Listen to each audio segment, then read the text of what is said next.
Right, okay, here we go. Chicago Northwestern Bridge, right there. I'm on, turns out I'm on the Canal Street.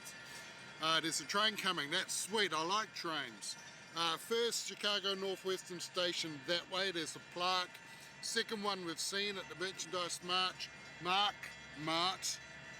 Third one, going that way on the CNW corner viaduct. That's the Milwaukee Road. Now Metra passing underneath.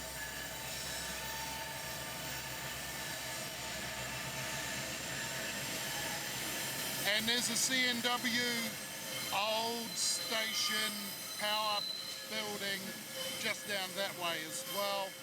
The third Chicago Northwestern station was bowled in the 90s, I think, and replaced with the Ogilvy Transportation Centre.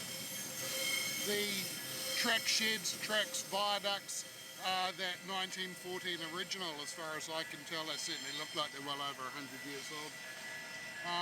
I'm going to kind of sort of follow that train, but it's going to drag me off pretty comfortably because I'm stopping a lot to take photos. Alright.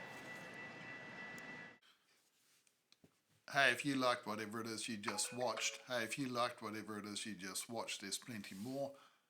Highlights, whole episodes, hours and hours of dash cam footage, all of a rail adventure from the Loop in Chicago to the riverfront milepost there on the Central Pacific in Sacramento. Alright, like, subscribe, enjoy, ring the bell.